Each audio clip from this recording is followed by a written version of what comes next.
Thank you very much.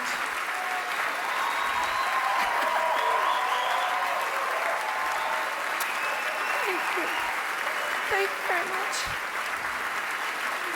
Thank you. Please sit down. Please sit down.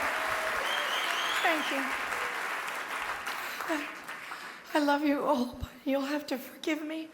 I've lost my voice in screaming and lamentation this weekend, and I have lost my mind sometime earlier this year, so I have to read.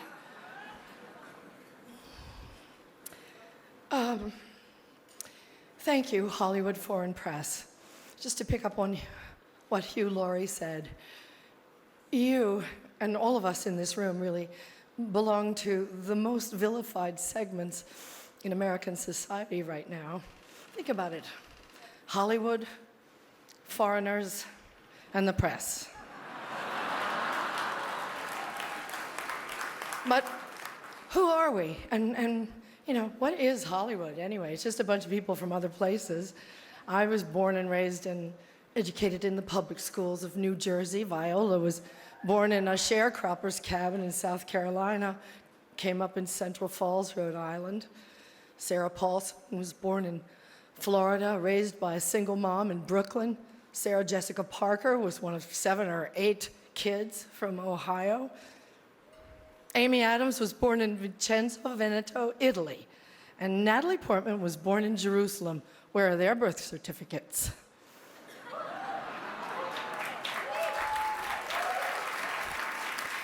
And the beautiful Ruth Nega was born in Addis Ababa, Ethiopia, raised in Ireland, I do believe. And she's here nominated for playing a small-town girl from Virginia. Ryan Gosling, like all the nicest people, is Canadian. And Dev Patel was born in Kenya, raised in London, and is here for playing an Indian raised in Tasmania. So Hollywood is crawling with outsiders and foreigners. And if we kick them all out, you'll have nothing to watch but football and mixed martial arts, which are not the arts.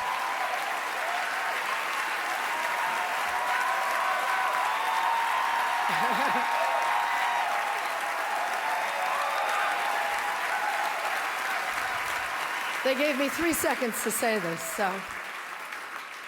An actor's only job is to enter the lives of people who are different from us and let you feel what that feels like. And there were many, many, many powerful performances this year that did exactly that, breathtaking, compassionate work. But there was one performance this year that stunned me.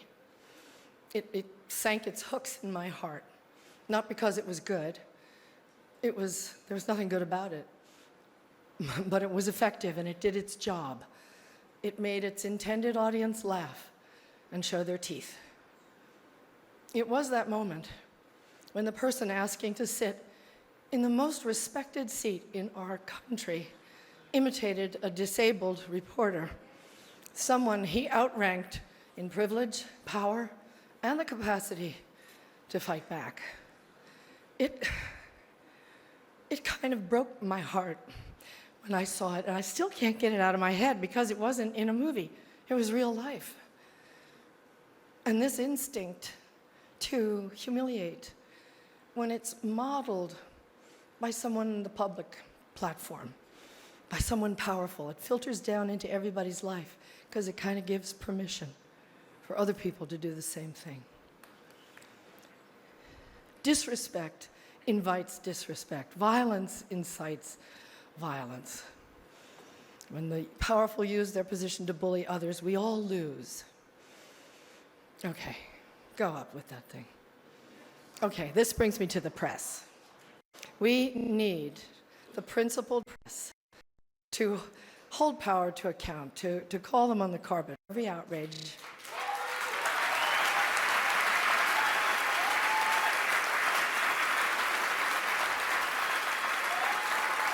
That's why our founders enshrined the press and its freedoms in our Constitution. So I only ask the famously well-heeled Hollywood Foreign Press and all of us in our community to join me in supporting the Committee to Protect Journalists, because we're going to need them going forward, and they'll need us to safeguard the truth.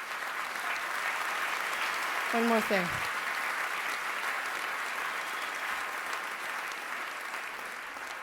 Once, when I was standing on the set one day, whining about something, we were going to work through supper or the long hours or whatever, Tommy Lee Jones said to me, "Isn't it such a privilege, Meryl, just to be an actor?"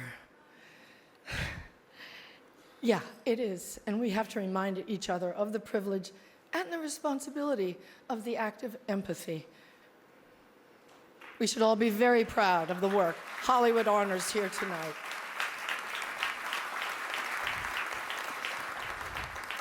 As my friend, the dear departed Princess Leia, said to me once, "Take your broken heart, make it into art." Thank you for it.